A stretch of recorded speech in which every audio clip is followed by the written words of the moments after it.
a high of 93 and a low of 66. Saturday, there will be chance for a couple of showers. The high will be 95 to low 66.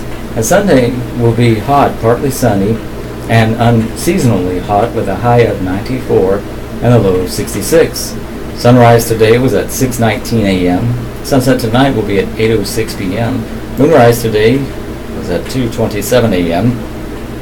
Moonset today will be at 1:19 p.m. Sunrise tomorrow is at 6:18 a.m. and sunset tomorrow is at 8:07 p.m. The last moon is today, May 7th. The new moon will be May 15th. First moon, May 21st. And the full moon, May 29th.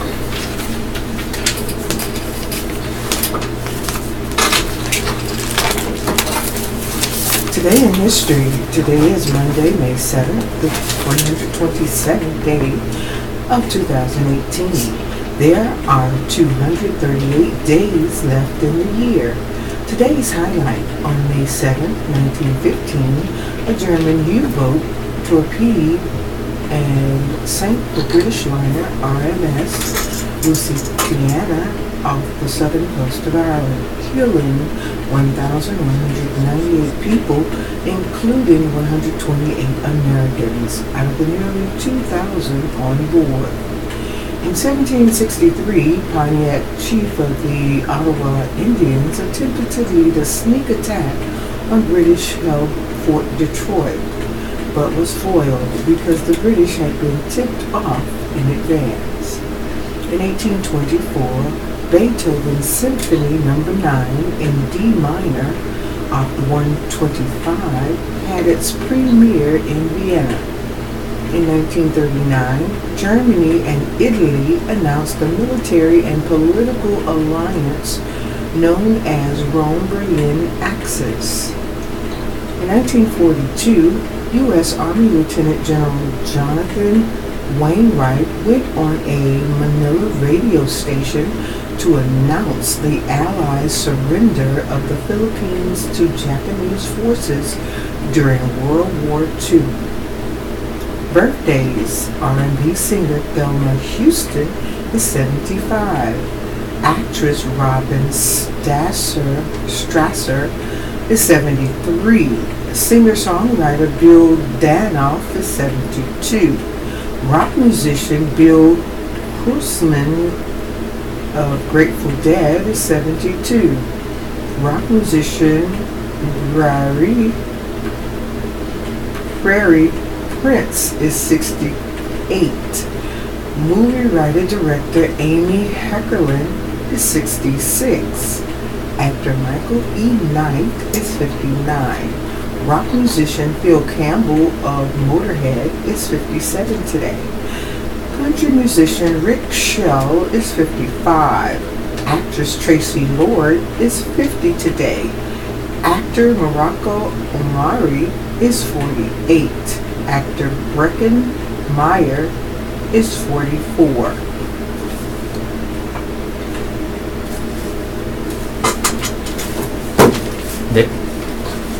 And Marcia Fields, one of our listeners, birthday is tomorrow. Daybreak Need to Know. Cumberland Community Foundation grants. Cumberland Community Foundation has opened its spring 2018 grant cycle. Funding is available to 501c3 nonprofit organizations that have their primary offices in Cumberland County and provide services to county residents. Applications are received online and the deadline to apply is today at noon. Instructions and applications are available on the Foundation's website, cumberlandcf.org, in the For Nonprofits, Grants, and Timelines section. Grants are available for organizations whose programs are focused on healthcare and seniors. Screen on the Green and Food Truck Rodeo. The movie series sponsored by the Spring Lake Recreation and Parks Department kicks off June 8th with Black Panther. All movies are free and open to the public. The series continues one Friday a month at Mendoza Park from 6 to 10 p.m. Bring lawn chairs and blankets.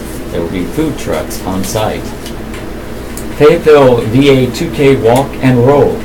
Two programs that are part of the Fayetteville Veterans Affairs Medical Center will host a 2K Walk and Roll event May 16th from 9 a.m. to noon on the walking trail at the Fayetteville VA Healthcare Center at 7300 South Rayford Road. The event will promote health and wellness and benefit veterans who are homeless.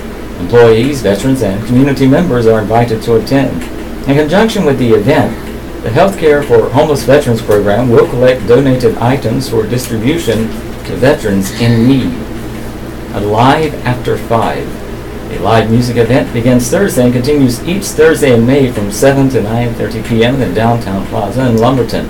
For more information, call area code 910-671-3876. We want to hear from you. Please submit your events in writing at least 10 days in advance. Email calendar at fayobsever.com or fax complete details to 486-3545.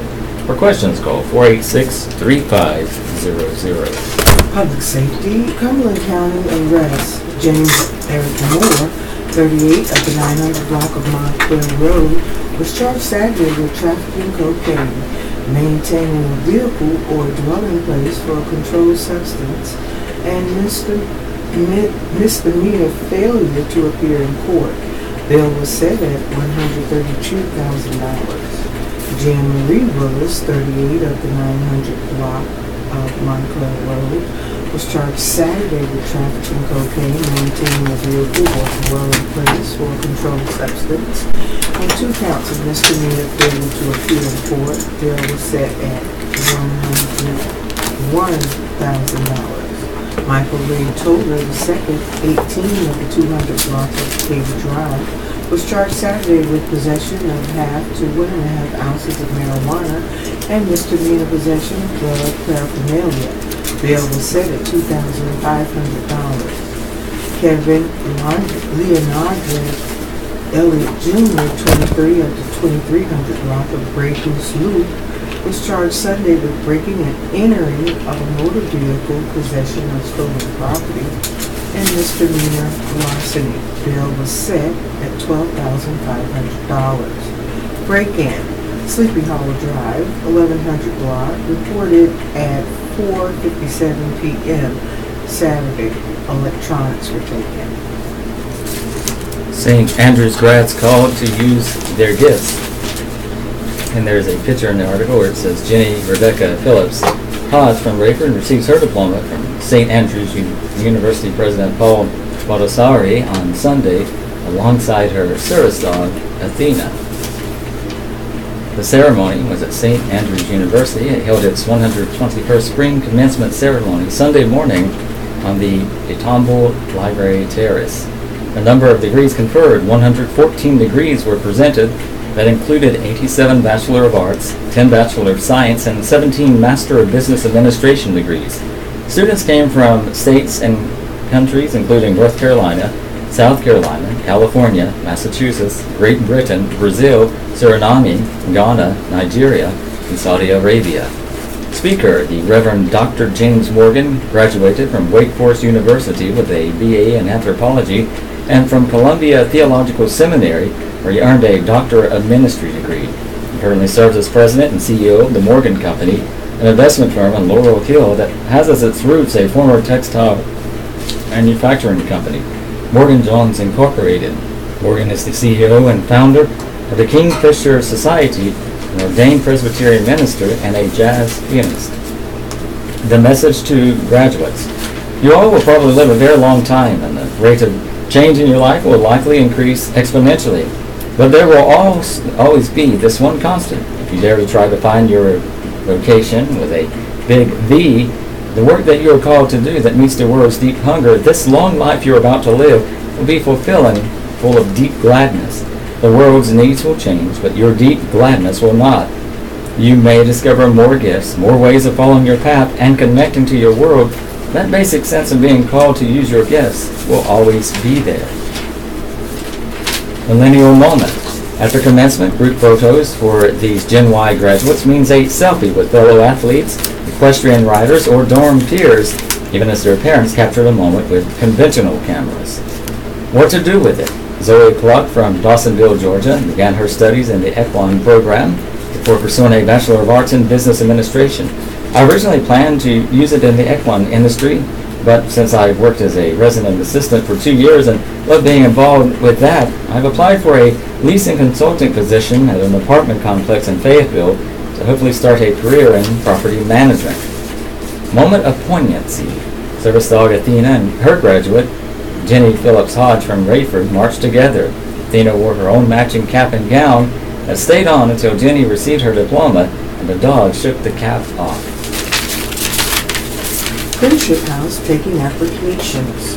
Work continues on houses will comprise the Friendship House campus. Organizers are accepting applications for first-year residents, medical students, young adults with disabilities to live at Haymont campus.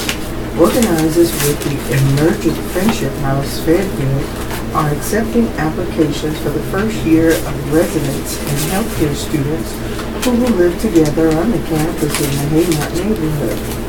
The application process opened last week and continues at least through the campus construction phase and month of July, said Tara Hinton, Community Relations Manager for the State Regional Office of Service Source in Fayetteville. We'll then see where we are as far as numbers, she said, as Wednesday 12 potential residents have applied and another 4 or 5 medical students have filled out an interest brochure to apply for the healthcare spots, Hinton said. The healthcare student residents signed up so far are excited about being part of the opportunity of Friendship House.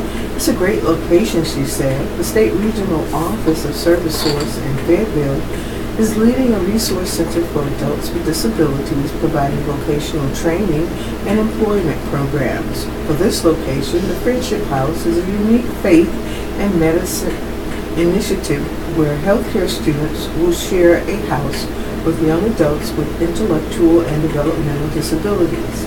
Once completed, the project will mark the 5th Friendship House in the world. The Fayetteville campus, encompassing 3 homes and a pavilion on more than an acre, is being built on a site straddling Broadfoot and Highland Avenues near Highland Presbyterian Church. Groundbreaking took place in early March. The target date for completion is midsummer or around the middle of July. The construction of that is a big push, Hinton said. As of Wednesday, crews had nearly completed the framing of the 3 houses and were working on the pavilion. Our goal is to have 100% occupancy, said Andy Ryan, Executive Director of Service Source North Carolina. To reach capacity, an overall 24 residents will be selected to live in the homes. Of those, 6 would be friend residents and 18 would be healthcare student residents.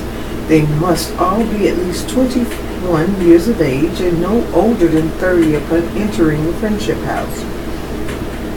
Rental costs will be $450 a month, including utilities for every resident.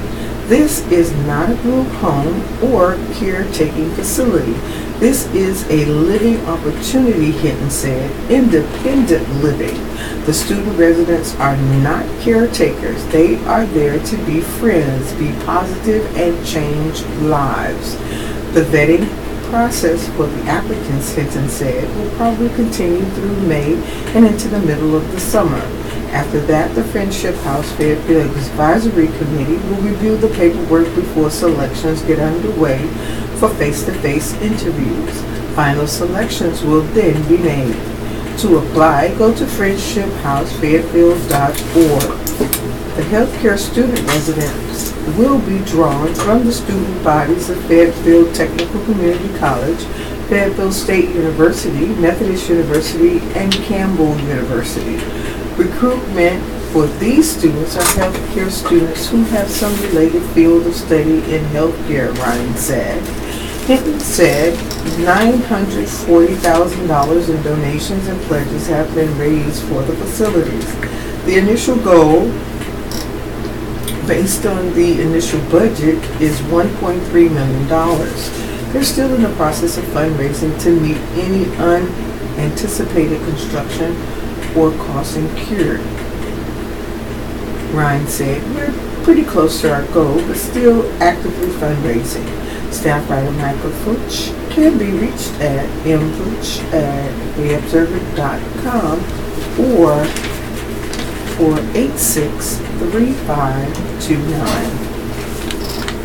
Garrison Commander focuses on readiness by Amanda Dolasinski, staff writer.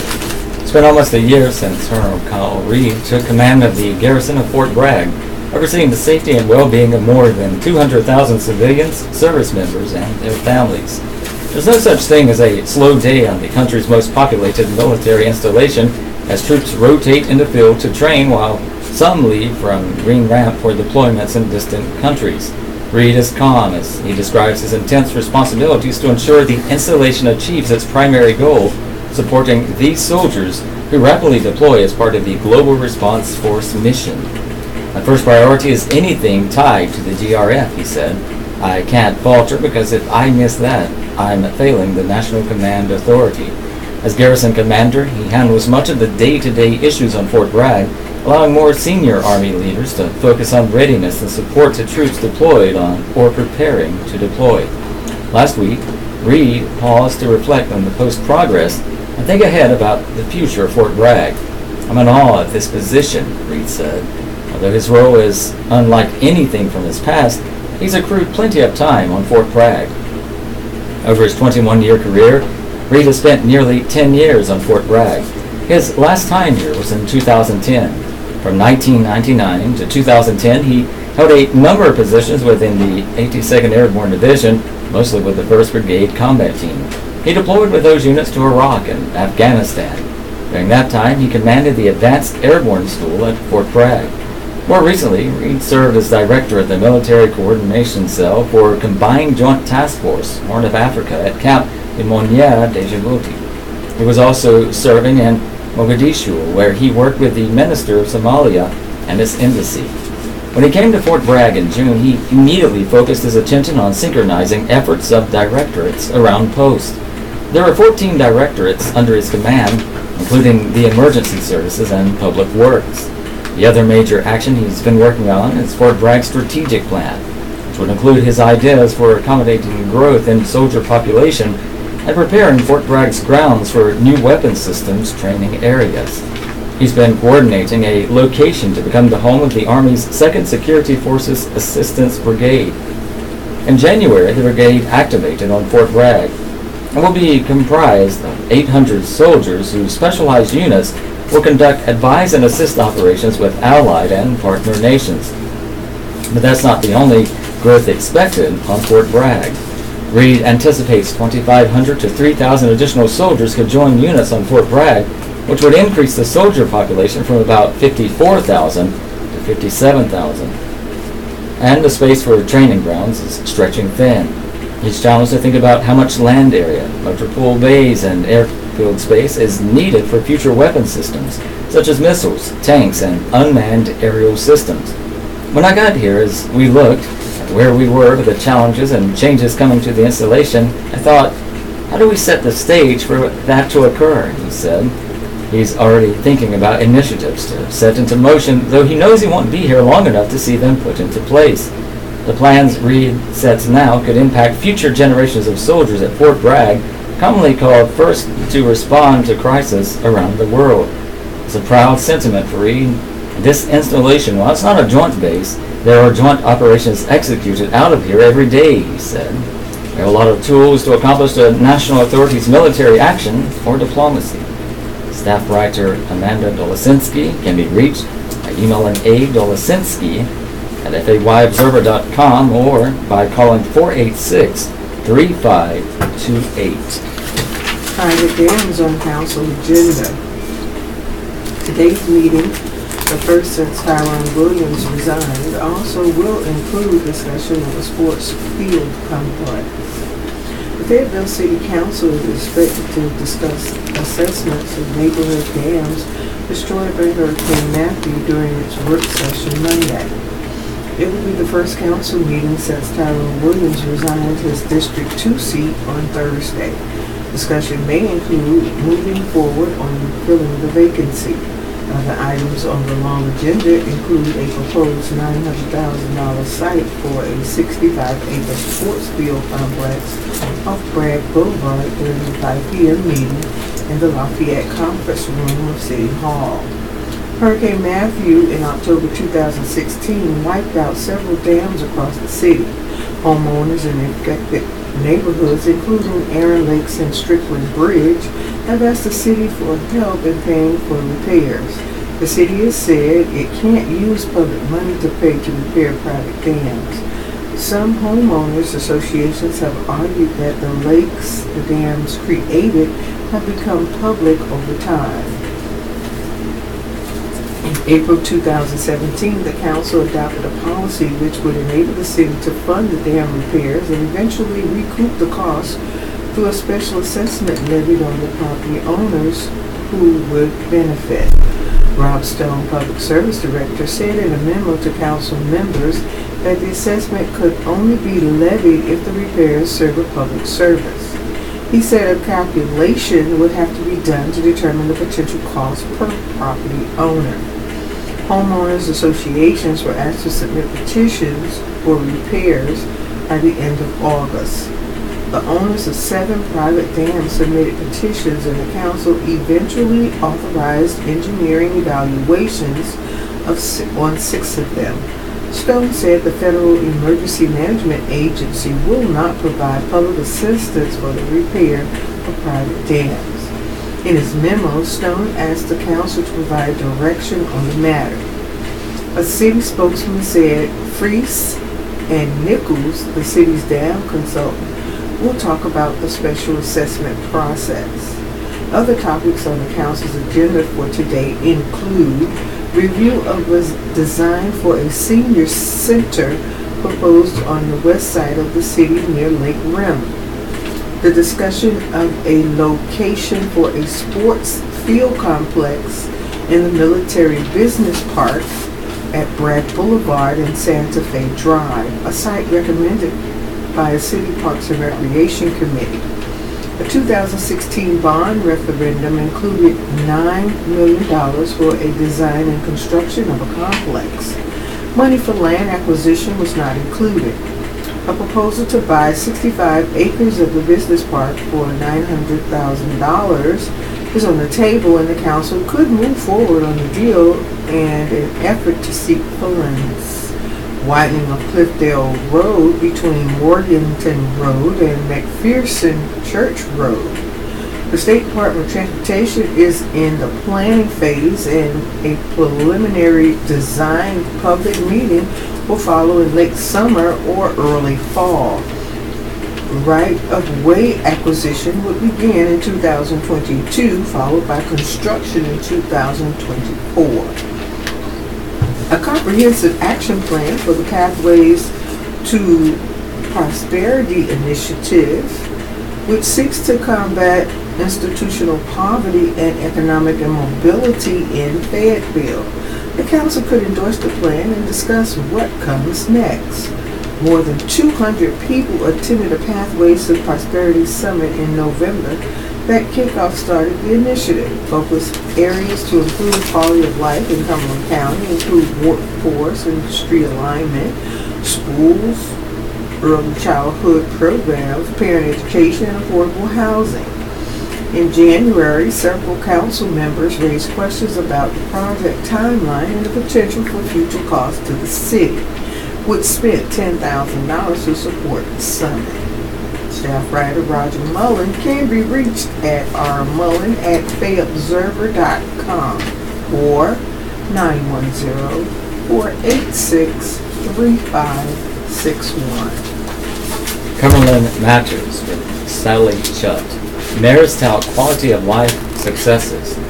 During their quarterly meeting Friday, the Cumberland County Mayors Coalition shared good news from their municipalities and approved a proclamation in honor of the upcoming Building Business Rally for local vendors.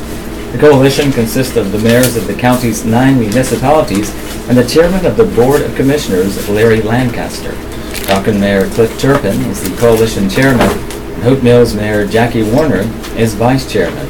Wade Mayor Joe Dixon hosted the meeting at the Wade Community Center. Wade Fowler, chairman of the Public Works Commission, shared information about the business rally on May 22nd at Fayetteville Technical Community College.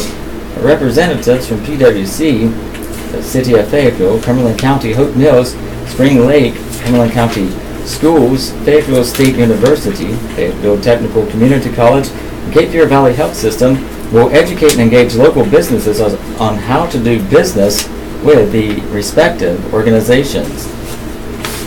There were smiles and laughter all around as the mayors offered update on projects that are adding to the quality of life throughout the county. Splash pads are scheduled to be constructed this summer at 3 of the town's parks, Godwin, Eastover, and Linden. Linden's renovated community building held a ribbon cutting April 12th, and the town is looking forward to their splash pad being constructed at its popular park, which is drawing visitors from all around the area, according to Linden Mayor Marie Butler. Wade will hold a grand reopening and ribbon cutting of its renovated community center Saturday at 3 p.m., and Godwin Mayor Willie Burnett reported on his town's ribbon cutting March 24th for its expanded town hall. Eastover's ballpark expansion will include a splash pad, shelter with bathrooms, tennis court, beach volleyball courts, and an extended walking trail. Spring Lake Mayor Larry Dobbins introduced town manager Daniel Gerald. Spring Lake is opening new tennis courts today. Hope Mills is planning a week-long celebration June 30th through July 4th at its lake with several events, Warner said. It is wonderful to see us moving forward with quality-of-life projects, and that's what companies are looking for in communities, said Fayetteville Mayor Mitch Colvin, who just returned from Los Angeles. He accepted a national award recognizing Fayetteville as the top-performing city overall in the 2018 Equipped to Innovate National Survey of Cities. Turpin, the coalition chairman, agreed. We have to have 3 amenities for these companies that are looking for locations, Turpin said.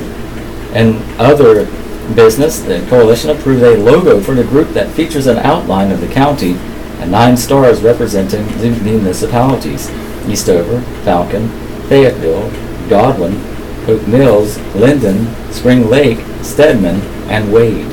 The next meeting of the coalition is August 3rd.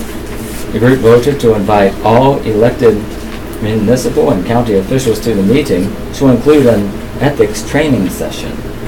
Sally Schutt is the Assistant County Manager for Strategic Management at Governmental Affairs. You can contact her by calling 437-1921 or email schutt, S-S-H-U-T-T, at co.cumberland.nc.us. GOP campaign mailer called misleading. House District 44 candidate slasher with NRA endorsement claim. A campaign mailer supporting a state senator in the Republican primary incorrectly cites a Fayetteville Obsever article to say his opponent favors a 50% property tax increase. The article, published online April 11th, which focused on the school bond referendum in Moore County, did not mention Michelle Lexo, who is running in the primary against incumbent Tom McInnes in State Senate District 25. McInnes is from Rockingham. Lexo is mayor of Whispering Pines. Lexo, who sent a photo of the mailer to the Observer, said the North Carolina Chamber of Commerce paid for it. A chamber spokeswoman did not return a call seeking comment. Lexo said she is considering alerting the State Board of Elections about the issue. She said she has no control over the bond issue, which may or may not result in a tax increase if it passes. To try to tie me to school bond referendum is irresponsible and patently false, she said. That is just a complete and utter fabrication. Lexo said Whispering Pines has not had a tax increase during the 6 years she has served in the village council. I sure wouldn't be pushing for a tax increase anywhere else, she said. NRA endorsement question. A candidate in the Republican primary for State House District 44 was not endorsed by the NRA, but did receive a high grade from the gun rights group.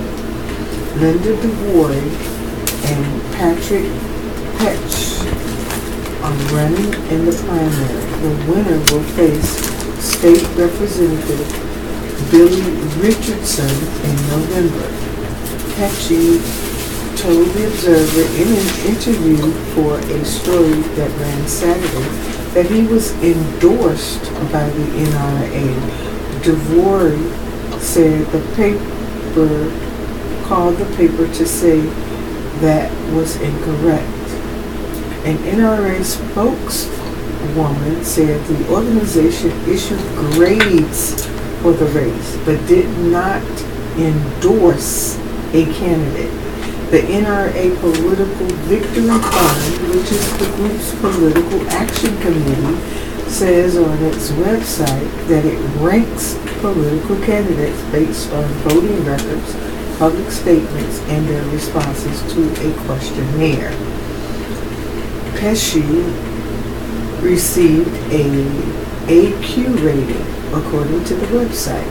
That rating is given to pro-gun candidate without a voting record and is based solely on responses to a questionnaire, the site says. The committee gave DeWary a question mark rating, according to the website.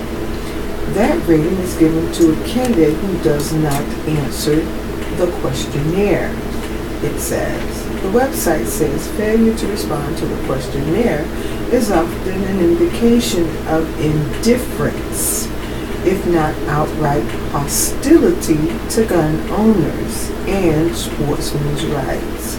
DeVory said in a statement that she pledged before she filed to run that she would not take money from out-of-town political action committees. The pledge included a decision not to respond to surveys from those committees, including the NRA-related group, that rate and or endorse candidates, she said. Our First and Second Amendment rights are absolutely fundamental to the unique American freedoms that we hold dear, she said. We can address safety issues without taking guns away from law-abiding citizens. Primary results. Residents can see results of Tuesday's primary races shortly after the polls close. Unofficial results from the State Board of Elections website will be shown on large screens in Crown Complex Ballroom, according to a statement released by county officials. The ballroom will open at 7 p.m. and close shortly after the results from the last precincts are reported. Voters also can track election results on the county's website at co.cumberland.nc.us/elections. Meetings. The Fayetteville Republican Women's Club, Thursday at Samuel's Restaurant, located at 2623 Rayford Road in Fayetteville. Food will be served at 5:30 p.m.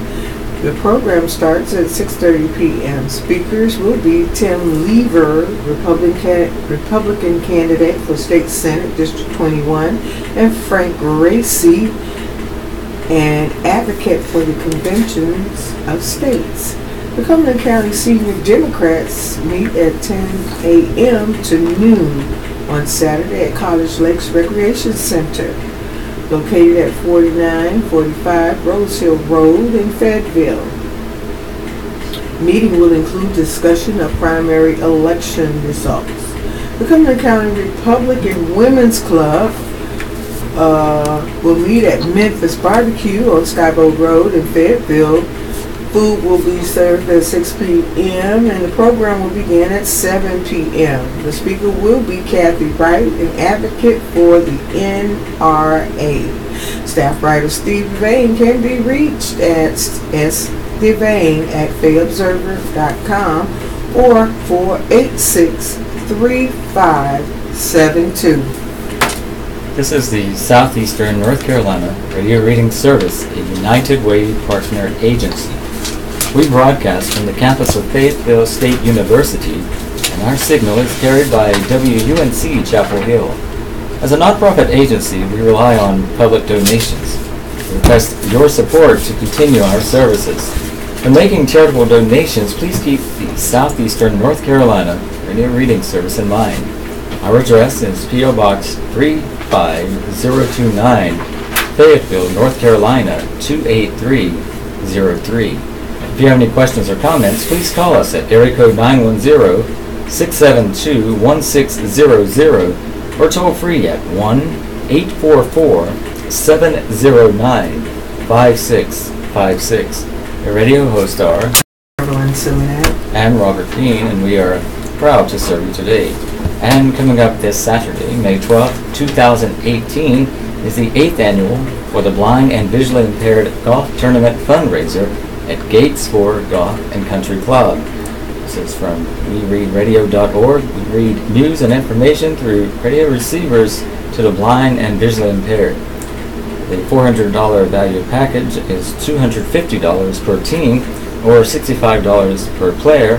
Lunch and dinner is provided, and a free beverage cart is also provided.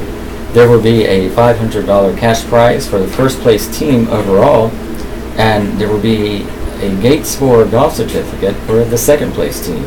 A new Chevrolet car will be available to be won if there is a hole-in-one at a designated hole. Special ladies division and ladies and men's closest to the pin and long drive awards will also be handed out. Registration is at 11 a.m. located in the Riddle Room. A Panera Bread box lunch will be provided at that time. Tee-off is at noon for each team, and at 4 p.m. is the dining hour, hamburgers, hot dogs, and pasta bar, and it will be followed by the award ceremony. And that is this Saturday, May 12, 2018 at Gates 4 Golf and Country Club. Opinion. The Observer's editorial, satisfying step forward for the city. Try as we might, sometimes we can't snatch victory from the jaws of defeat. It might have happened to Fayetteville if Tyrone Williams hadn't done the right thing last week and resigned from the Fayetteville City Council. Leaving the council, he did the snatching for us. He kept the city from taking a fast trip from fame to shame. As the council began the process to remove Williams from office after he refused to resign, the cloud over the city thickened. Williams had been secretly taped in December, seeking $15,000 from the developer of the Prince Charles Hotel to correct a minor problem with the building's legal title. The council unanimously sought his resignation, fully agreeing that his behavior was at the least unethical. Williams insisted he had done no wrong and refused to budge. Meanwhile, a national publication that focuses on municipal government had just named Fayetteville the top performer in the nation in government innovation. Governing Magazine, in a survey of 74 cities across the country, put Fayetteville on top for its performance on the magazine's Equipped to Innovate survey. The initiative is based on 7 characteristics of high-performance government: dynamically planned, broadly partnered, resident-involved, race-informed, smartly resourced, employee-engaged, and data-driven. Fayetteville performed well in all of those categories and was best in the country in employment engagement.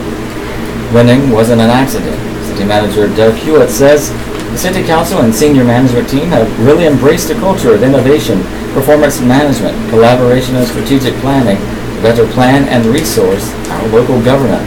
The survey, he said, shows that we are a well-run city on the move, and we are humbled to receive this award. Mayor Mitch Golden says it's a sign that Fayetteville is beginning to positively share the national stage. It appears he's right about that, and we see it in more than just awards from national magazines. Perhaps more important, we're seeing it in the interest we're attracting from investors outside the city. That would include the Houston Astros, who put a lot of effort into researching the Fayetteville market and concluded that it's the right place to move one of its minor league baseball franchises.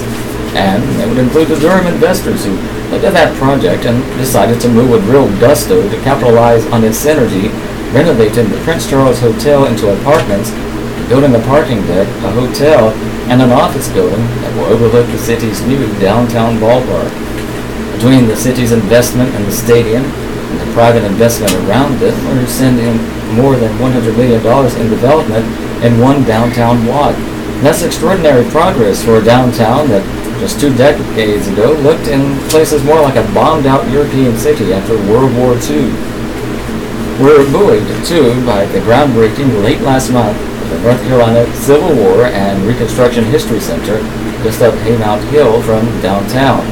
The $65 million museum will be a magnet for scholars, students, and Civil War history buffs. And we're happy to hear the county commissioners talk about creating a new capital projects fund that could help finance a downtown performing arts center that would be the capstone of the city's cultural redevelopment. We feared for a while that turmoil on the city council could at least derail some of that progress and devalue our stock with outside investors. But it appears that the clouds are parting and the city can move forward. That's as good as outcomes get. Desperate to be offended. I'm Jonah Goldberg. I'm very critical of China's government. It's corrupt, authoritarian, and in some respects, totalitarian. I have deep reservations about Chinese culture as well. The Chinese government bans sex-selective abortions, i.e. killing females in utero, but Chinese people still do it in staggering numbers.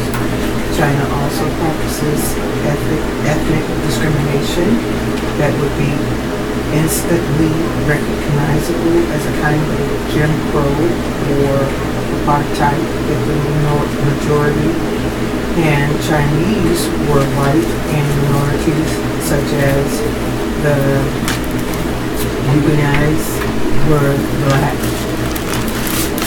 I could go on, but you get the point. The reason I bring all of this up is that I want to be clear that my imminent praise for China is selective, even grudging. But you've got to hand it to China. It has something we're sorely missing today: civilizational confidence. Exhibit A. The Chinese think we're idiots when it comes to the absurd panic over cultural appropriation. By now, you've probably heard that an American teenager wore traditional Chinese dress to a prom. The young lady, Desire Dawn, is not ethnically Chinese or Asian, and this infuriated a lot of people on Twitter. Someone responded in Dawn's pictures by tweeting, "My culture is not your GD brown dress." Cultural appropriations was originally a sociological term to describe how a majority culture borrows or adapts from a minority culture some custom, fashion, cuisine, or practice. At some point, alas, it went from being descriptive to proscriptive. Proscriptive rules, the opposite of prescriptive rules, tell people what they cannot do. And while it is not quite a law yet,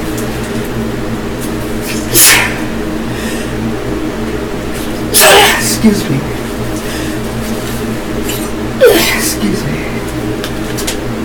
Save on some college campuses, there's an organized and passionate movement to pass a new social commandment. Thou shalt not appropriate someone else's culture. It must be noted that this is different than saying thou shalt not mock or denigrate someone else's culture. That's a valued social norm, but this is a distinction the anti-cultural appropriation forces want to obliterate. They argue that any form of cultural appropriation is essentially indistinguishable from attacking someone's culture. and that is idiotic. Cultural appropriation manifested itself in every society and civilization since the concepts of society and civilization were born. We are living through the greatest period of poverty alleviation in all of human history right now because countries in Asia and Africa have appropriated many economic policies and practices, free markets, property rights, etc. that began as quirky artifacts of English and Dutch culture. Alas, the Puritan tradition in America takes funny new forms. So today people can appropriate a different gender, but don't you dare wear a sombrero if you have the wrong DNA. Never mind invent a Korean taco or wear a Chinese dress to prom.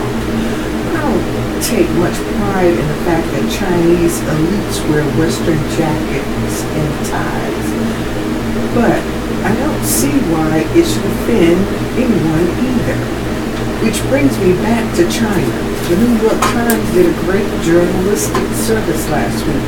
It investigated whether the Chinese were offended by Dong's alleged hate crime.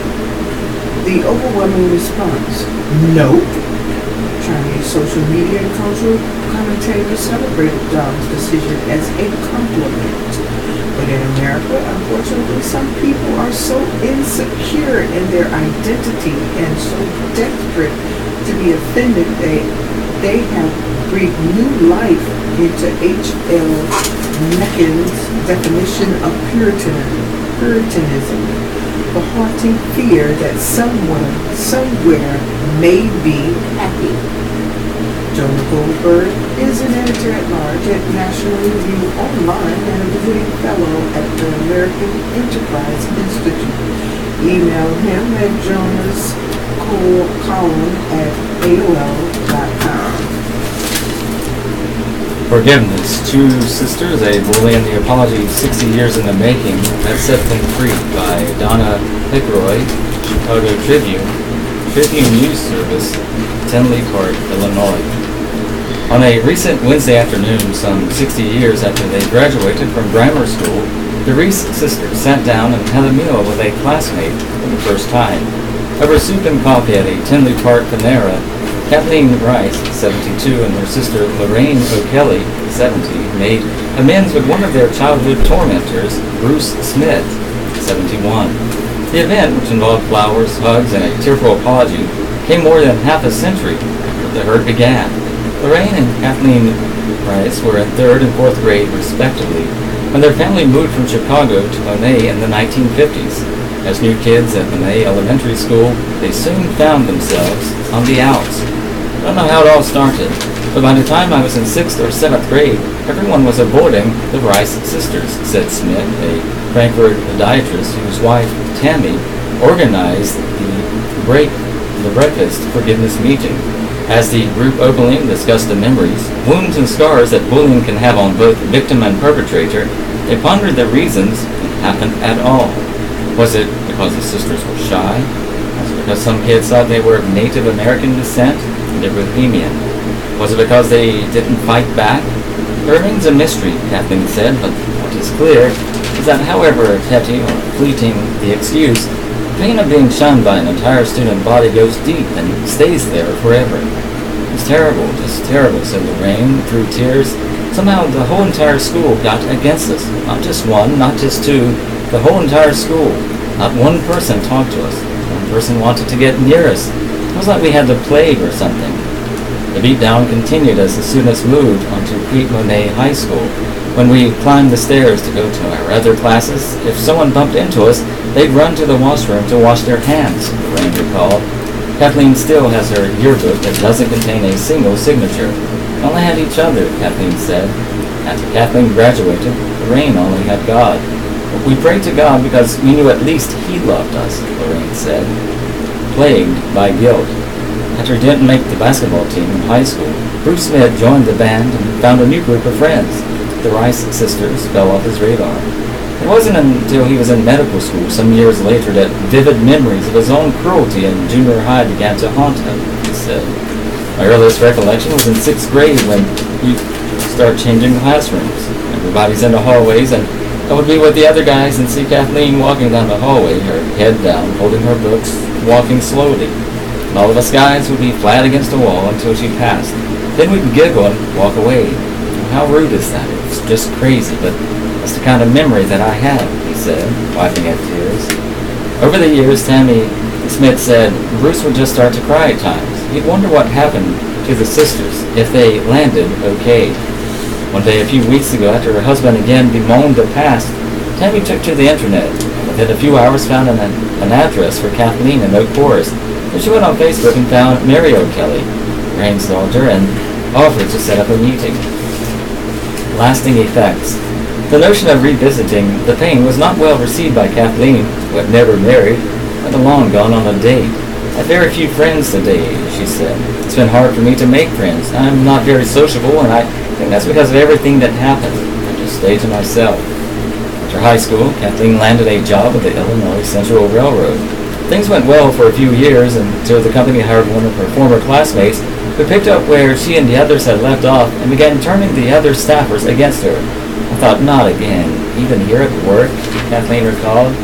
Lorraine fared better, landing a job with the Federal Reserve Bank, where she met her husband, later working at Oak Forest Hospital. She made friends at work whom she continues to see today. They are beautiful friends, but I never told them about any of this, Lorraine said. A fraught reunion. They gathered at the Panera. Bruce and Tammy hovered in a corner while Bruce gathered his thoughts and composure. A few days was over, the sisters sat watching. Finally, seeing how stressed Bruce appeared to be, Lorraine yelled out, "I forgive you," and Kathleen echoed the sentiment. Bruce broke into tears. "I'm so ashamed, so embarrassed," he said. "I'm so happy they're still here and that I can finally apologize. It's cathartic." Though he admits children don't understand the potentially lifelong consequences of their behavior, he said he hopes his apology will prompt others to seek forgiveness for the pain they inflict on others. "Stop and think about what you're doing," he said. "Think about the lifelong scarring. I really feel lousy about what we did. I don't know if any of the other elementary school bullies will ever come forward or not, but I feel better than I did," he said. "I was an adult before it rang a heavy bell in my heart, but it shows it's never too late to seek forgiveness," he said. "I'm grateful to Tammy for making this happen." Lorraine said, "This is a beautiful thing. It's like a beautiful grace. It's just wonderful that a person from 60 years ago can ask for forgiveness. It's like a miracle to us. It's a healing to us. Something magical." From her vantage point behind the counter at Panera that afternoon, Nikita Adams quickly realized something magical was taking place. When she realized it was redemption, she told the crowd she was picking up the check. So many people might forget or choose to forget that they hurt someone. These aren't many people who get a chance to heal from that. "This is special," said Adams of Dalton, who was staff supervisor at the cafe. Then she shared her story with the group. She'd been abused as a child by someone close, she said. Violation left her a hurt and angry teenager. I had a lot of hatred in my heart because of it, she said. Then one day I realized it had to stop. I found God. That taught me if you forgive, it's not just for the other person, it's for you too, Adams said. So I tried it. As I did that, a big weight was lifted off my shoulders, she said. Madden Space War among video game Hall inductees. The World Video Game Hall of Fame has inducted John Madden Football, a giant of multi-billion-dollar video game industry, got another new inductee. The 1962 Space War helped to launch Tomb Raider and Final Fantasy VII. Round out the class of 2018 on a Thursday at the Strong Museum, where the Hall of Fame is housed. The inductees were chosen from among 12 finalists that included Miss Pac-Man, Asteroids, Call of Duty, Dance Dance Revolution, Half-Life, King's Quest, Metroid, and Minecraft. experts say all have made a mark on the video game industry, popular culture, and society in general. Long before any commercial video games existed, Steve Slug Russell and other students at the Massachusetts Institute of Technology launched Space War. On the PDP, a mini-computer, the game featured two starships firing torpedoes at each other and inspired the first mass-market arcade video game, Atari founder Nolan Bushnell's Computer Space, according to The Strong. It also spurred computer users of all types to think about creating new uses for computers and help turn the computer into the most powerful plaything ever created, said John Paul Dyson, Vice President and Director of the Strong's International Center for the History of Electronic Games. The success of John Madden Football underlines the point, having sold more than 100 million copies and inspiring big money tournaments and legions of fans. Electronic Arts has released early updated versions since 1990, and even real-life football players have seen it as a tool to hone strategy and players. John Madden Football's action-oriented gameplay has changed the way we play and consume sports video games, and even the way actual sports games are broadcast, said Jeremy Saucer, a Strong Assistant Vice President. The World Video Game Hall of Fame recognized the 1996 Tomb Raider in part for its female protagonist, Laura Croft, who is cited by Guinness Book of Records as the most recognized female video game character of all time. Angelina Jolie played the theatrical version in the game-inspired Tomb Raider movie. The character is not without controversy for her early status as a sex symbol, curator Shannon Simon said, but she's evolved with the franchise to become the epitome of a strong female hero. Final Fantasy VII introduced 3D computer graphics, full motion video cutscenes, and a complex storyline to the already popular Final Fantasy franchise, and is credited with pushing Japanese role-playing games into the mainstream. Simon said it sold more than 10 million units, making the second most popular game for the Sony PlayStation.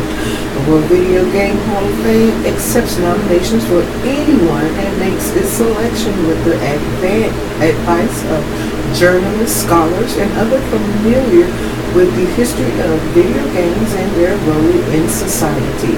Members of the class of 2018 are now on permanent view at the Strong. This is the Southeastern North Carolina Radio Reading Service, a United Way partner agency. We broadcast from the campus of Fayetteville State University, and our signal is carried by WUNC Chapel Hill. As a non-profit agency, we rely on public donations. We request your support to continue our services. Making charitable donations, please keep the Southeastern North Carolina Radio Reading Service in mind. Our address is P.O. Box 35029, Fayetteville, North Carolina 28303. If you have any questions or comments, please call us at area code 910-672-1600 or toll free at 1-844-709-5656. Radio hosts are Beverly Simonette and Robert Dean, and we are proud to serve you today.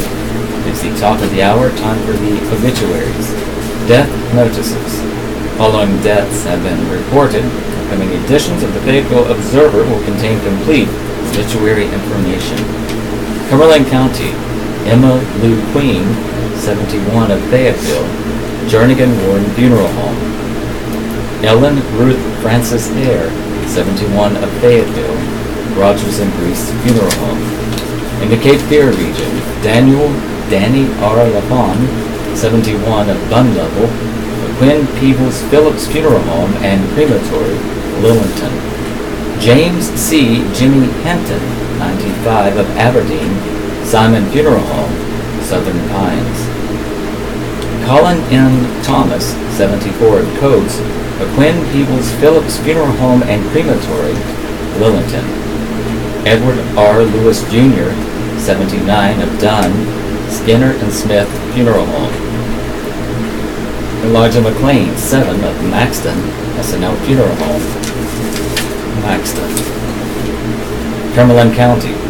William Graham Jr., Fayetteville, North Carolina, passed away May 4th, 2018. Quiet hour will be held at 10 a.m. followed by an 11 a.m. service on Wednesday, May 9th, 2018, at Simon Temple AME Zion Church.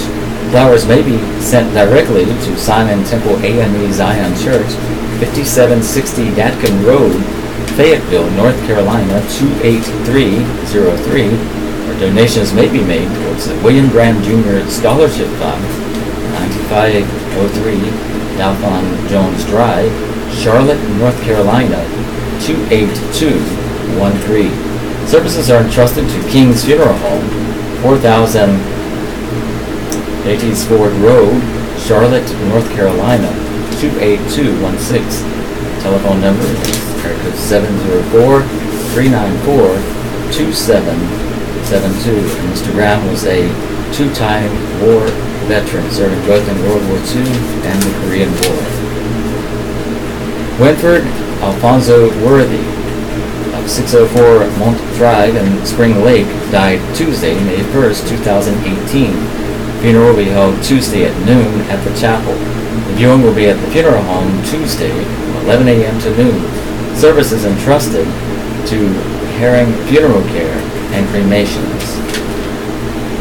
Bohemia McNair, 78 of Fayetteville, died Friday, May 4th, 2018. The funeral will be held Thursday at 1 p.m. at Cape Fear Conference B Center. Visitation will be at Rogers and Grease Funeral Home Wednesday from 6 p.m. to 8 p.m. The burial will be at Rockfish Memorial Cemetery. Service is entrusted to Rogers and Grease Funeral Home. Region and elsewhere. Lillian Teresa Taylor Toth, age 91 of Lumberton, come to be with her Lord and Savior Jesus Christ on Saturday, May 5th, 2018.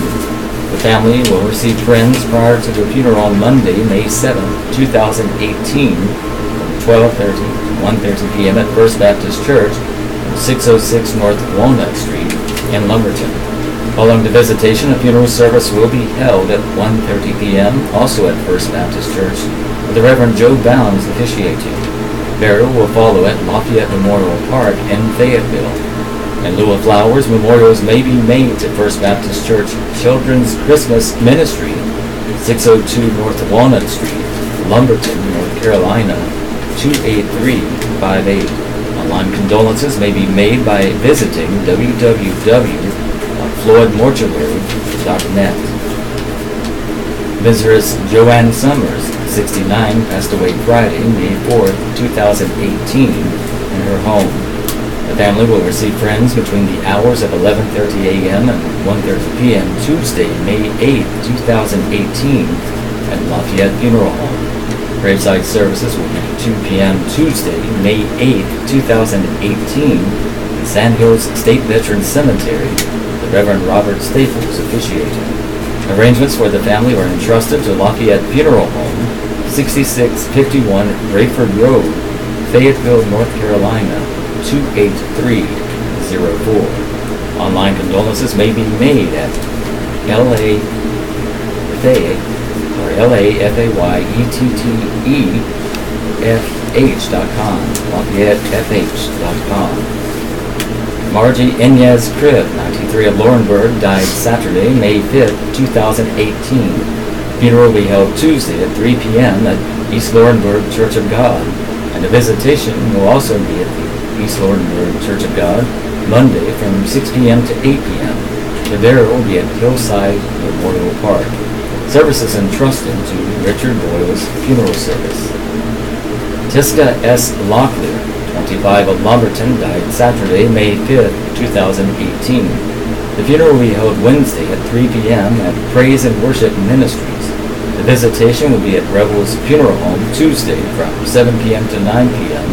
and the burial will be at Oxendine Cemetery in Rolling. Services entrusted to Rebels Funeral Home. And Seth Daniel Hartledge, 24, of Rayford, died Tuesday, May 1st, 2018. The memorial will be held Monday at 2 p.m. at Pittman Grove Baptist Church of Rayford. Services entrusted to Reeves Funeral Home. That concludes today's obituaries. Dear Abby, best friends in the person whose reveal as details what is real.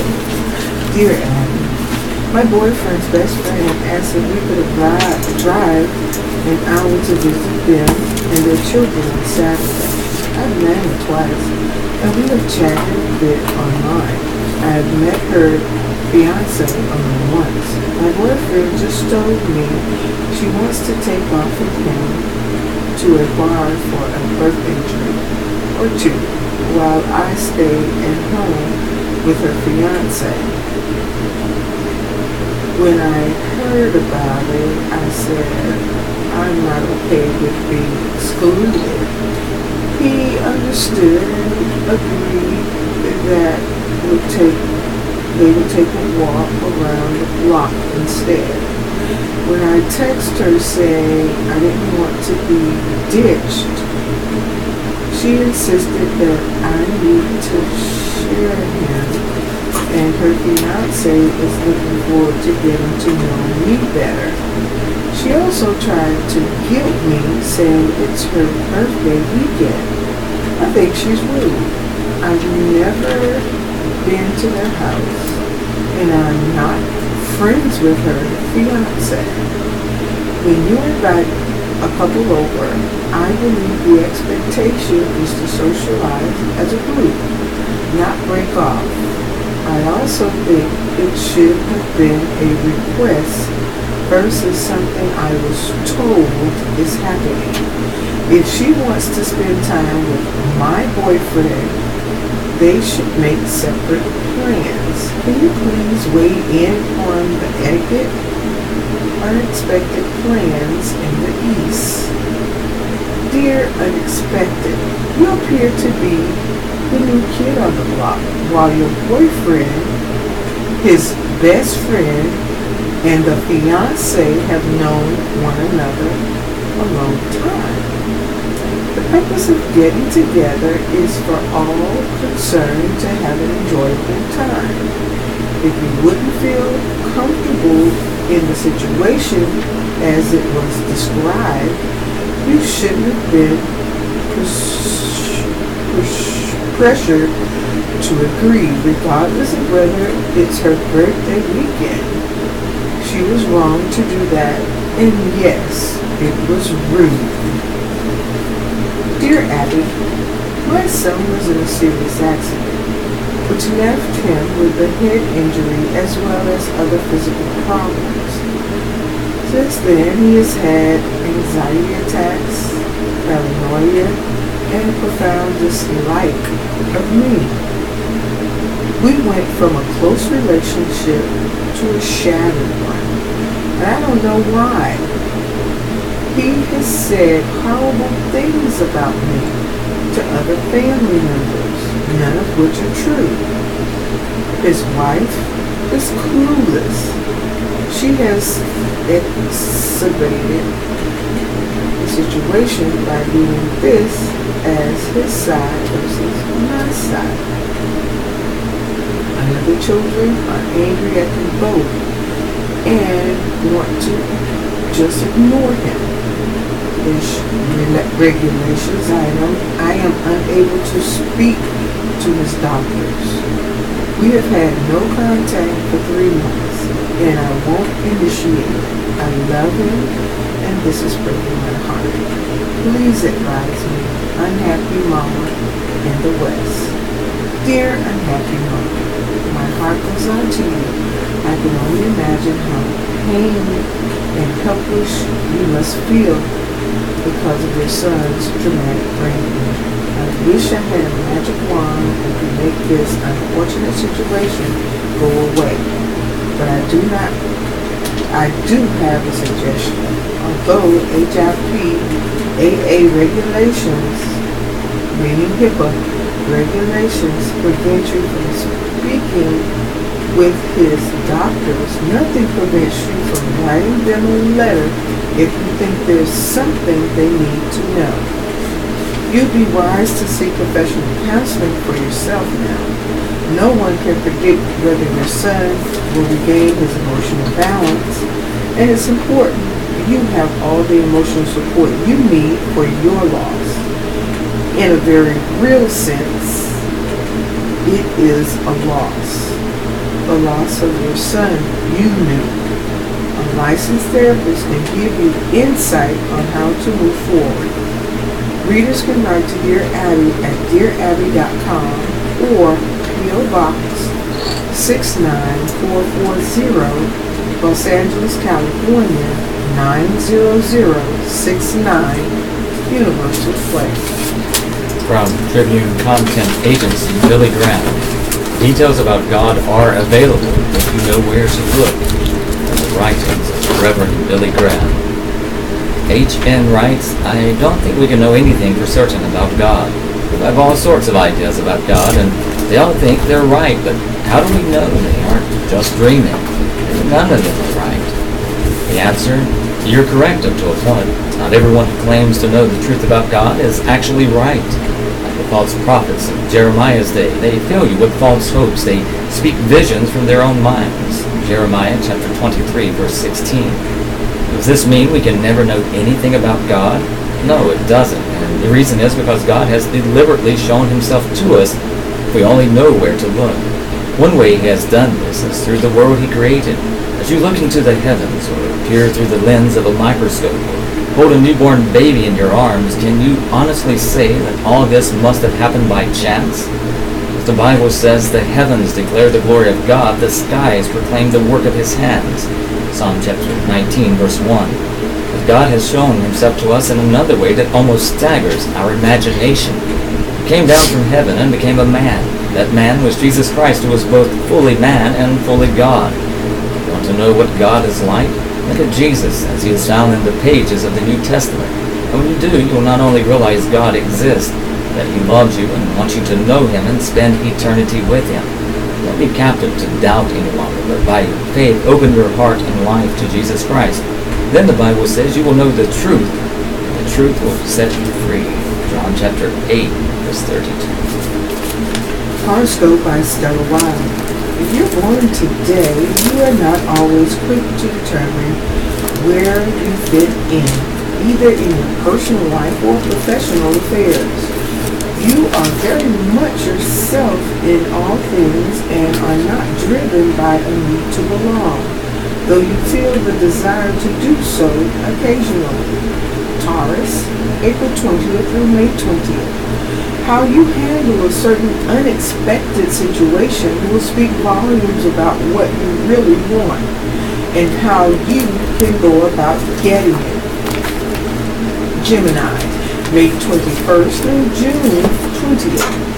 You're likely to get feedback that gets you thinking all day long. You can craft a response that hits all the major talking points. Cancer, June 21st through July 22nd.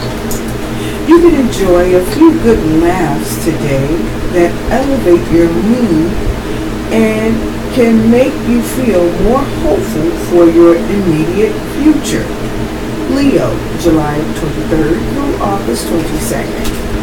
Accomplishments today can be many, but you must take care that you leave room for others to contribute when and where they can. Virgo, August 23rd through September 22nd. You're able to give assurances to others today, even though you harbor few doubts. It's a balancing act. Libra, September 23rd through October 22nd. You may have to let someone else speak on your behalf today while you prepare yourself to stand alone very soon. Scorpio, October 23rd through November 21st. Your credibility may be threatened today by a series of missteps that are affecting others in ways that you never anticipated. Sagittarius, November 22nd through September 21st.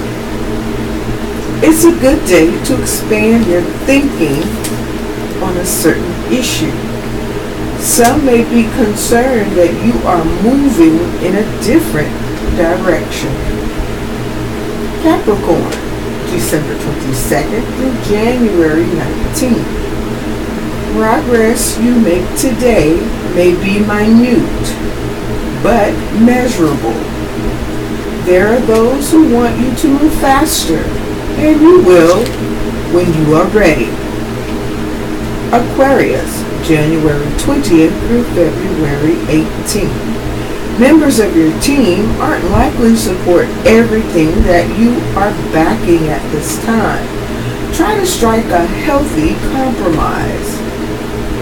Pisces, February 19th through March 20th. It's up to you to seize control of a situation that someone who doesn't know how to manage it effectively. Time is of the essence. Aries, March 21st through April 19th. You may realize that something you've been counting on or may not actually come to pass.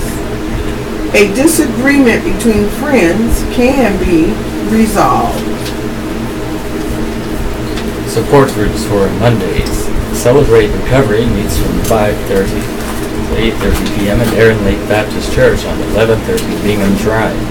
This is a multi-denominational, Christ-based 12-step program. It can include post-traumatic stress disorder, depression, abuse, drugs, alcohol, and more. For more information, call 424-7211 or contact John at 723-2319. Suicide Grief Support Group meets at 6:30 p.m. at Manna Church on 5117 Cliffdale Road, Building A. This is a meeting for those who are grieving the loss of a relative, friend, co-worker, or loved one due to suicide. For more information, call area code 910-302-8548. Tia Hart Community Recovery Program meets from 7 to 8 p.m. at 116 East Elwood Avenue in Rayford. For more information, call 848-1872. Al-Anon meets at 7 p.m. at Haymount United Methodist Church Youth Activity Center on 1900 Fort Bragg Road. For more information, call 678-8002. Divorce Care meets from 7 to 8:30 p.m. at Manna Church on 5117 Cliffdale Road. For more information, contact Tim or Tracy at 892-5439. In Christ We Do Recover meets from 8 to 9 p.m. at Hope Harbor Christian Mission on US 301 South Service Road. This is an open meeting that deals with chemical dependency. For more information, contact Woody at 423-0608, 424-8800, extension 272. Alcoholics Anonymous has several meetings on Mondays. There are 7 a.m., noon, 5:30, and 8 p.m. meetings at 626 Sandalwood Drive. A 10 a.m. meeting at 40 Marion Road in Lumberton. Holy Trinity Episcopal Church on 1601 Rayford Road has a noon meeting. There are noon and 5:30 p.m. meetings at 604 German Street. There are noon and 6:30 p.m. meetings at 401 East 1st Street in Lumberton. Highland Presbyterian Church on 111 Highland Avenue has a 6:30 p.m. meeting. Live Rover Reese on 560 Wilkes Road has a 6:30 p.m. meeting. Spring Lake Methodist Church on 111 North Bragg Boulevard in Spring Lake has a 7 p.m. meeting. United Methodist Church on 4955 Legion Road in Hope Mills has an 8 p.m. meeting. There's an 8 p.m. meeting at 400 Prospect Road in Pembroke. Alcoholics Anonymous hotlines are 678-8733 or 678-8002. Recovery in Action meets at 8 p.m. at Manna Church on 5117 Cliffdale Road. For more information, call 867-9151. The Landing, a meeting for teens 13 to 18 seeking healing from their hurts, hang-ups, and habits, meets from 5:30 to 8:30 p.m. at Heron Lake Baptist Church Family Life Center at 1130 Bingham Drive. Peace Leads Triangle graduations lineup. It's that time of year again when thousands of new college graduates across the Triangle celebrate commencement ceremonies. William Peace University was the front end of a graduation lineup that will play out over the next couple of weeks in this area. Family and friends sat under tall magnolias standing above the William Peace University brick walkways on a warm and humid Saturday morning, fanning themselves with programs that listed the names of 250 new graduates and speakers. Amir Khattab, the 2018 student government president, and a new graduate with a biology degree and big plans, urged her fellow students to not only dream big, but to turn their dreams into action. On a day when much of the admiration was focused on the new graduates, Khattab expressed her respect for her mother and all she had overcome and accomplished after coming to the United States when she was younger, speaking only Arabic and French, but determined to build a better life for herself and her children. We must make the intangible tangible, Khattab said. Jamie Valvano, daughter of the late NC State University basketball coach Jim Valvano, was the keynote speaker, and many other of her themes were similar to Khattab's. Valvano's spoke of her father's journey from New York, where his large Italian family often divided up with the women in the kitchen cooking and socializing, and the men in another room in front of the TV with rabbit ears. There were no big screen TVs back then, yelling and screaming at it as some sports events played. She also spoke of her pride in her father as he never backed down, even when cancer had ravaged his body. In 2005, when she was 33 years old, Jamie Valvano had her own experience with cancer. There was one moment, she said, when she was ready to give up. Her head was buried in her hands. Her children were young, and her mom watched her as she wept. The words her father spoke at the ESPY Awards rose up inside her, not only giving her hope, but also a new direction that keeps her speaking today for the V Foundation. It may not save my life. It may save my children's lives. It may save someone you love. Jim Valvano said in an ESPY speech that lives on many years after his 1993 death. Adopt a local pet. These animals are available for adoption at Cumberland County Animal Control on 4704 Corporation Drive in Fayetteville. Phone number for Cumberland County Animal Control is area code 910-321-6852. Our new weekly series, Rescue Me, highlights stories from readers about animals they rescued, fostered, or adopted. If you have a great story to tell about how your dog or cat or any other animal, we love them all, became part of your family. We'd love to hear it. Email digital editor Beth Hudson at bhudson, BHUTSON, at FAYobserver.com.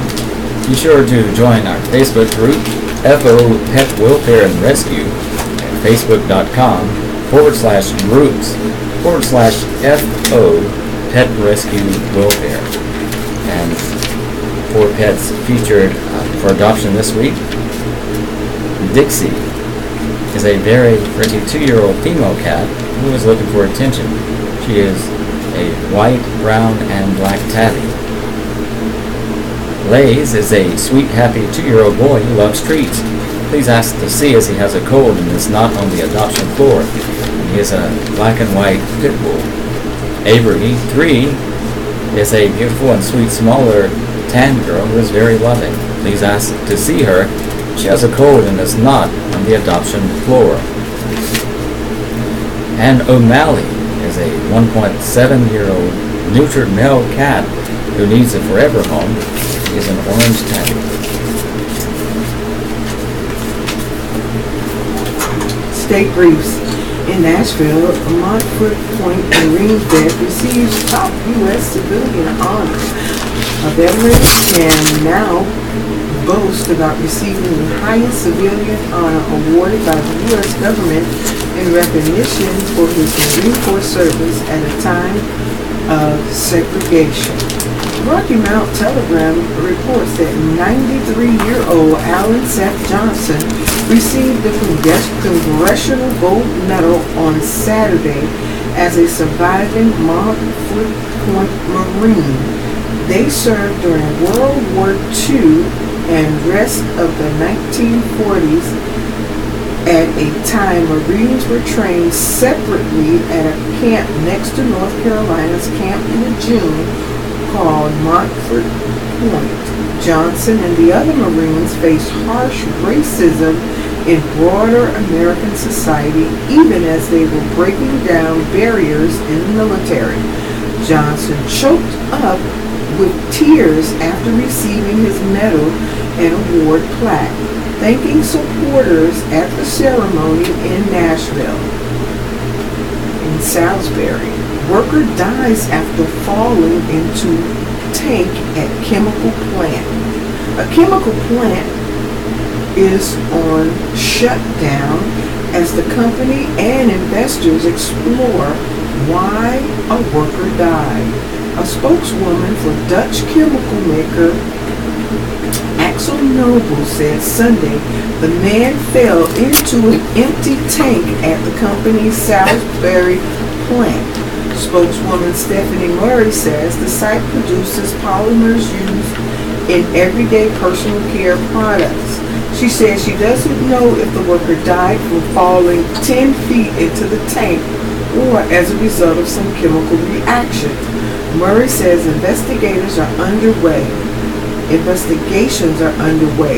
The worker was involved with operations to load the tank about 4 a.m. Saturday. Murray says production at the plant has been suspended since the incident. Jeep driver killed in crash. A man died in a car crash early Saturday in Durham, but his car was buried so deep in the woods authorities weren't aware of the wreckage until hours after the accident occurred. Marvin Cruz, 18 of Durham, was driving a 2002 Jeep Liberty on NC 147 near the Fulton Street exit ramp when he ran into the highway's left side guardrail. Police think Cruz lost control of the Jeep and traveled sideways across 4 lanes, said Durham police spokesman Will Glenn. The Jeep left the roadway and traveled up and over a large embankment. The vehicle continued down the other side of the hill and came to rest deep in the wooded area. Police did not find the crash until around 2:30 p.m. Saturday when someone reported the vehicle abandoned. It is unknown at this time if alcohol or drugs were a factor, Glenn said. Speed was a factor in the crash, according to police. From Wire reports. This is the Southeastern North Carolina Radio Reading Service, a United Way partner agency. We broadcast from the campus of Fayetteville State University, and our signal is carried by WUNC Chapel Hill. As a nonprofit agency, we rely on public donations. We request your support to continue our services. When making charitable donations, please keep the Southeastern North Carolina Radio Reading Service in mind. Our address is P.O. Box 35029, Fayetteville, North Carolina 28303. If you have any questions or comments, please call us at area code 910-672-1600 or toll free at 1-844-709-5656. Your radio hosts are Beverly Simonette and Robert Bean, and we are proud to serve you today. The Gates for Golf and Country Club tournament is this Saturday. It's our 8th annual for the blind and visually impaired golf tournament fundraiser. WeReadRadio.org. That's the We Read news and information through the radio receivers to the blind and visually impaired. Golf tournament requires a $250 per team or $65 per player. Lunch and dinner is provided. There's a free beverage card that's provided also. It's worth a $400 value. Saturday, May 12th, 2018. Registration is at 11 o'clock. Tee off at 12. Dinner is at 4. There's a grand prize of $500. And first place team overall. Second place, Gates for golf certificate. There's a new Chevrolet car for the first hole-in-one at the designated hole. I repeat, a new Chevrolet car at the first hole-in-one at the designated hole. Special ladies division, ladies and men closest to the pit and long drive. I'll see you there at Gates 4 and Country Club, Saturday, May 12th. Second longest U.S. expansion on record keeps turning out jobs by Josh Bullock, the Associated Press, Washington. The U.S. economy has delivered steady, if only modest gains for most Americans since the Great Recession ended in 2009. It's been a frustration for many. And the very sluggishness of the economic expansion helps explain why it's now the second longest on record, why more of the country might soon benefit from higher pay. Nearly 9 years into the recovery, the job market keeps delivering. The government said Friday that employers added 164,000 jobs in April, the 91st straight month of hiring growth, the longest such streak on record. More tellingly, the unemployment rate fell to 3.9%, the lowest since December of 2000. 8 years ago, the jobless rate was 10%. And for much of the expansion, many people have felt left behind. Some have found only part-time work. Pay growth on average has been meager. The stock market boom and low interest rates that defined the recovery have favored the wealthy. The economy's modest growth, though, has helped prevent it from overheating and skidding into another recession, as often happened during more robust expansions. And some economists say the ever-lower unemployment rate suggests that a wider swath of Americans soon stand to benefit from stronger pay growth. It's just not sustainable for average pay growth to be so low in the labor market this tight, said Andrew Chamberlain, chief economist at the jobs site Glassdoor. Average hourly earnings have risen 2.6% from a year ago, and it's slightly more than the year-over-year average growth of roughly 2% that prevailed in 2014 and 2015 when the unemployment rate was higher. Yet by historical standards, wage growth has been relatively stagnant. Past expansions have delivered faster growth, but since World War II, they have lasted an average of less than 5 years before slipping into recession. Russ Falsher, chief economist for PNC Financial, said he thinks annual wage growth could average 3% by the end of the year. He notes that employers are having an increasingly difficult time finding qualified workers, creating pressure for them to raise wages. That may explain why the pace of job growth was slower in March and April. There aren't enough unemployed people to fill openings. Nutnick, a company in Bradenton, Florida, that builds communication network systems, hopes to double its 19-person staff in the next 60 days to meet demand from customers. Troy Knutson, a founder of the company, said he offers $15 an hour to new employees who are usually trained on the job how to haul cable and install networks. He said he's now competing against fast food restaurants that are offering workers roughly the same starting wage. The difference, Knutson says, is that his company will provide a career path, cover the cost of health insurance, and generally raise a worker's pay to $35 an hour after 5 years. The job market is getting competitive. People are able to request higher wages, he said. An encouraging sign for the economy is that the pace of hiring has yet to be disrupted by dramatic global market swings, a recent pickup in inflation, or the risk that the tariffs being pushed by President Donald Trump could provoke a trade war. Much of the economy's durability is due, in fact, to the healthy job market. The increase in people earning paychecks has bolstered demand for housing, even though fewer properties are being listed for sale. Customer confidence has improved over the past year, and more people are shopping, with retail sales having picked up in March after 3 monthly declines. Manufacturers added 24,000 workers last month and signed that possible tariffs on steel, aluminum, and Chinese goods haven't altered hiring plans at most U.S. factories. Restaurants and hotels hired a net 18,000. The healthcare and social assistance sector added 29,300 jobs, and the construction industry 17,000. With qualified job applicants harder to find in many industries, employers have become less and less likely to shed employees. The 4-week moving average for people applying for first-time unemployment benefits has reached its lowest level since 1973. The trend reflects a decline in mass layoffs. Many companies expect the economy to keep expanding, especially after a dose of stimulus from tax cuts signed into law by Trump that have also increased the federal budget deficit. Inflation has shown signs of accelerating slightly, eroding some of the potential wage growth. Consumer prices rose at a year-over-year pace of 2.4% in March, the sharpest annual increase in 12 months. The Federal Reserve has set an annual inflation target of 2%.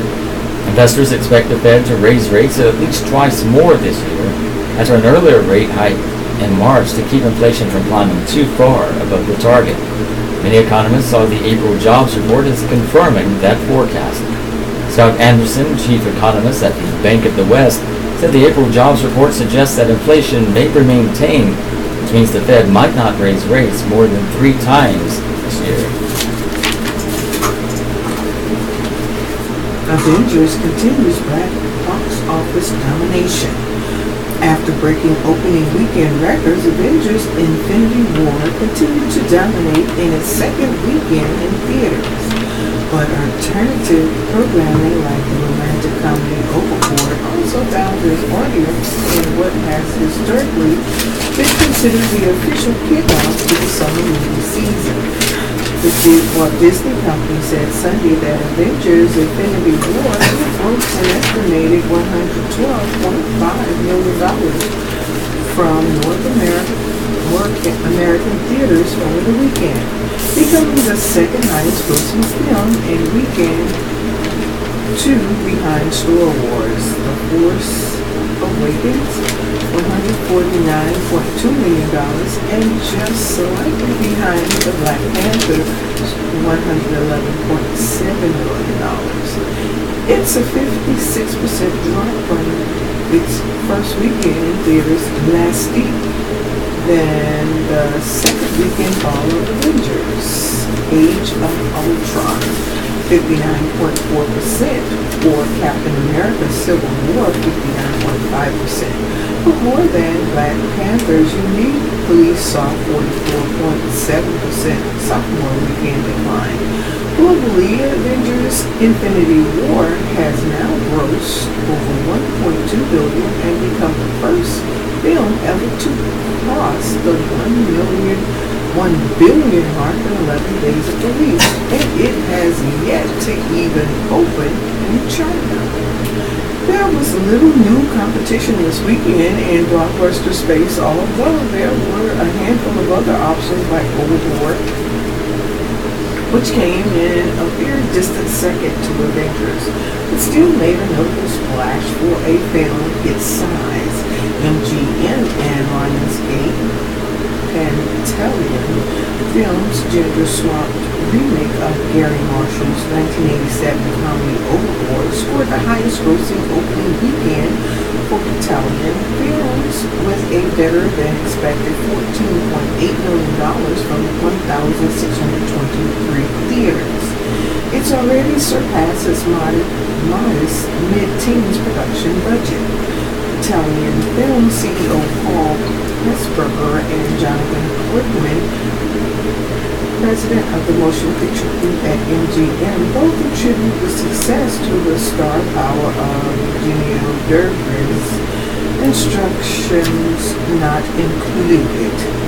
How to Be a Latin Lover, who helped develop the bilingual remake with an American star, Anna Faris, to appeal not just to the Hispanic fan base, but all audiences. The cast include Derbez and Evelyn Gallo helped promote the film on their social media accounts too. Estimated ticket sales for Friday through Sunday at U.S. and Canadian theaters according to ComScore. Number 1, Avengers Infinity War, $112.5 million. Number 2, Overboard, $14.8 million. Number 3, A Quiet Place, $7.6 million. Number 4, I Feel Pretty, $4.9 million. Number 5, Rampage, $4.6 million. Number 6, Tully, $3.2 million. Number 7, Black Panther, $3.1 million. Number 8, Truth or Dare, $1.9 million. Number 9, Super Troopers, $1.8 million. Number 10, Bad Samaritan, $1.8 million. Tonight on television, ABC, WTVD Channel 11 and WPDE Channel 15. From 8 to 10, Dancing with the Stars, Athletes, 2602. The couples perform individual dances live. From 10 to 11, The Crossing, tonight's episode, LKA. CBS, WNCN Channel 17 and WBTW Channel 13. From 8 to 8:30, Kevin Can Wait. From 8:30 to 9, Man with a Plan. From 9 to 9:30, Superior Donuts. From 9 to 10, The Big Bang Theory. From 10 to 11, Elementary. Plutonium Shipment is Stolen. Fox, WRAZ Channel 50, WGHP Channel 8, and WSFX Channel 26. From 8 to 9, Lucifer. Lucifer gets a tragic phone call. From 9 to 10, The Resident. Woman's life relies on ex-convicts. From 10 to 11, The News. NBC, WRAL Channel 5, WECT Channel 6, and WMBF Channel 32. From 8 to 10, The Voice. Live Top 10 performances. From 10 to 11, Running Wild with Bear Grylls, season premiere. PBS, WUNC Channel 4 and WUNU and WUNJ. From 8 to 9, Antiques Roadshow. From 9 to 10, two back-to-back episodes of Wheel of Sound. From 10 to 11:30, Independent Lens, No Man's Land. A&E Channel 21. From 8 to 9, Ozzy and Jack's World Detour, Mission to Mars. From 9 to 10, Ozzy and Jack's World Detour, Illin and Chillin. From 10 to 11, Ozzy and Jack's World Detour, Blizzard of Oz. AMC Channel 41. From 6 to 9, 4-star suspense thriller from 1975, Jaws, starring Roy Snyder and Robert Shaw and Richard Dreyfuss. A man-eating shark terrorizes a New England resort town. From 9 to 10, The Terror. Captain Crozier fears mutiny. From 10 to 11, James Cameron's story of science fiction. Discovery Channel, channel 42. From 8 to 9, Fast and Loud, revved up. The Bass is back. From 9 to 10, Fast and Loud, Richard's Plan hits a snag. From 10 to 11, American Chopper, rebuilt, welcome back. TBN channel 68, from 8 to 9, Praise the Lord. From 9 to 9:30, Franklin Graham. From 9:30 to 10, Jesse Duplantis. From 10 to 10:30, Graham TV. 10:30 to 11, Greg Laurie, TV. TBS channel 24, from 8 to 10 for back-to-back episodes of Family Guy. From 10 to 10:30, American Dad. From 10:30 to 11, First Space. Turner Classic Movies, channel 54. From 8 to 10, a 4-star drama from 1948, The Winslow Boys, starring Robert Donay and Cedric Hardwick, and Margaret Leighton.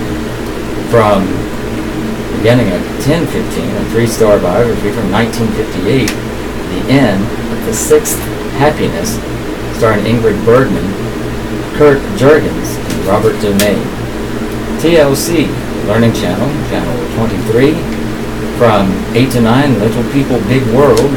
From 9 to 11, Little People, Big World, Audrey's Due Date Passes. That's what is on television tonight. Crowds boogie at Marley's Music Fest. Aerosmith drew a huge crowd Saturday, and a smaller but still packed crowds boogie to Cage the Elephant, Delbert McClinton and Anita Baker, and a rousing mix of other musical acts as New Orleans Jazz and Heritage Festival wound up its next to last day. Once a relatively small affair, the festival now in its 49th year draws hundreds of thousands of people to the 7-day celebration of all things music, reflecting the rich diversity of a river city now celebrating its tricentennial. There was jazz, of course, but also Cajun, Zydeco, roots, rock, African rhythms, Latin roots, and traditional music from Canada to the Republic of Congo. Sweating, swaying, and so packed at times that they could hardly move. The people singing along the Living on the Edge and other Aerosmith songs had no choice but to surrender to the experience. There's nowhere to go, no way to get there. It's like critical density, said Jeff Baker of Fort Collins, Colorado.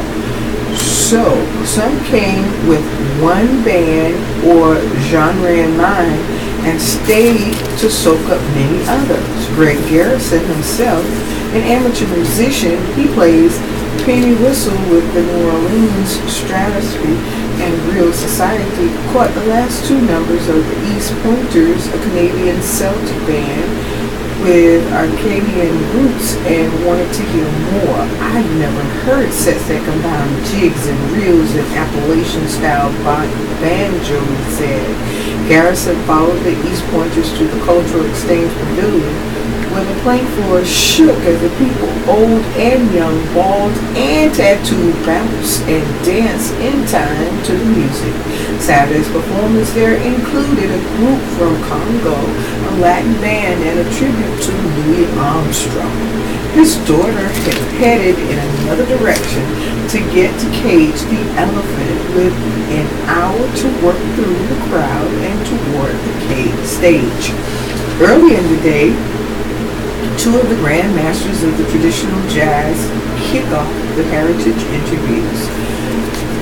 Clarinetist Dr. Michael White and trumpeter Greg Stafford talked about the early days of jazz in New Orleans and how music drew them in, even when they had other plans. I never aspired to become a musician, White said. I heard all the stereotypes. I wanted to eat. I wanted a home. Paying close attention was Kathy Moss, an attorney from New Orleans. I like to listen to a lot of jazz, but I'm not very educated about it, she said. I want to discover what's behind the music I love so much. Pentagon closer to swarming drones capability by Aaron Gregg, The Washington Post. Flying aircraft carriers that launch and recover fleets of small, inexpensive drones will soon be part of the U.S. military arsenal, as the Pentagon works with private technology partners to engineer that vision into reality. In late April, the Pentagon's Advanced Research and Development Arm, known as DARPA, awarded a 21-month, $38.6 million contract to Dynetics, a Huntsville, Alabama-based company, to work on the software and technology. San Diego-based Kratos, a venture-funded tech company that specializes in cheap drones used for target practice, joined as a subcontractor and will build a new class of drones whose wings can be folded up for easier storage in the belly of a plane. For the U.S. military, gathering and gaining this ability to have multiple drones quickly and reliably take off from a plane and return to it would be a big step forward, aviation experts say. The goal is to build the technology and know-how needed to apply hordes of small drones on the battlefield. You can send volleys of swarms over and over again and really just overwhelm an adversary with that complexity, said Tim Keeter, a deputy program manager and chief engineer at Dynetics. Lower costs could also allow the company's military customers to take greater risks and be more aggressive on the battlefield, Keeter said. Commercial tech companies have already shown that they can coordinate flocks of drones to carry out tremendously complex aerial aerobatics. The aerial display organized by Silicon Valley chip manufacturer Intel was a highlight of the 2018 Winter Olympics in Seoul. The program, codenamed Gremlins, calls for the two companies to demonstrate the safe and reliable aerial launch and recovery of multiple unmanned aircraft.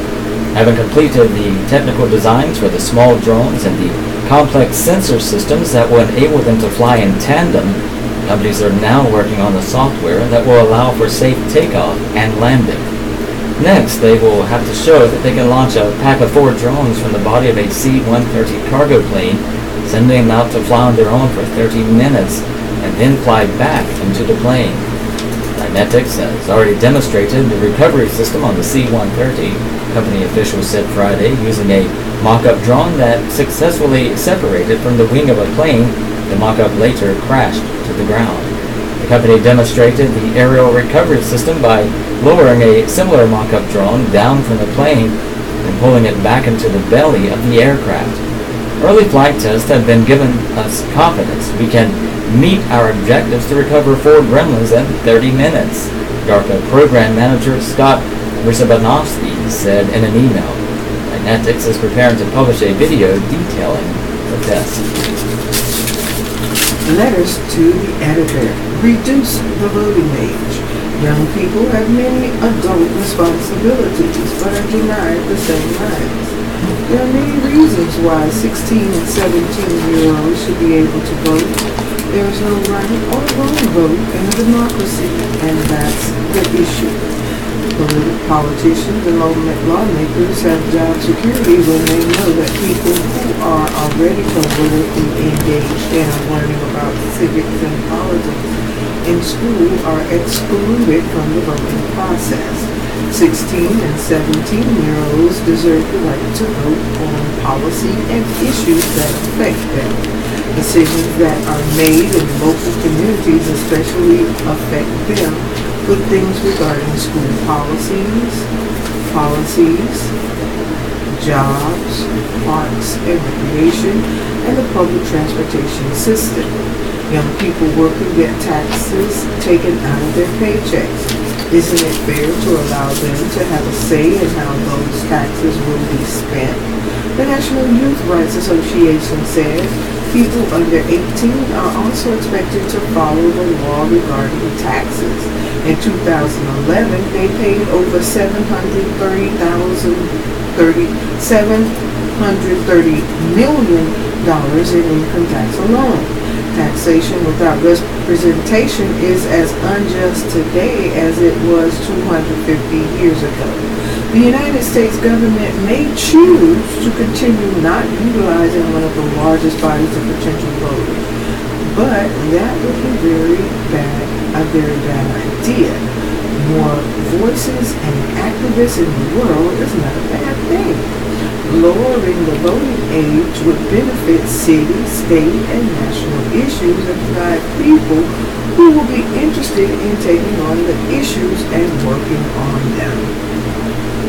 Marsha Ives of Fayetteville. Willie Nelson produces another quiet gem by Gregory Katz, the Associated Press. Does a lifetime of smoking weed produce chronic bad breath at a time you're a few days short and 85? Most of us will never know, but Willie Nelson suggests it does, and one of the warm, quiet songs on his mortality-tinged Last Man Standing CD. Willie's been joking about death for a while now, better to keep it at bay perhaps, and the wisdom he offers on this one is memorable. Bad breath is better than no breath at all. A more serious approach colors the title song, which opens this 11-song collection, co-written with longtime producer Buddy Cannon. No one to be the last man standing, he opens the CD, lamenting the loss of so many of his closest friends. Then there's a pause. Considering the alternative, as the old chestnut goes, if we're adding, well, then maybe I do. That sets the tone for longtime fans who have enjoyed Willie for decades. It forces a painful acknowledgement that the end may be near. Later he muses on reincarnation, saying he might come back as a preacher or an eagle, and he expresses his desire to continue living this way. Heaven is closed and hell is overcrowded, so I think I'll stay where I am. He vows to do better the next time around. Perhaps the strongest tune is the final one, Very Far to Crawl, which deals with heartbreak, not aging, on bluesy terms. A couple of the tunes sound lifeless and soppy, but there's plenty to enjoy. This is not a big, loud, eye-catching CD likely to recruit new fans.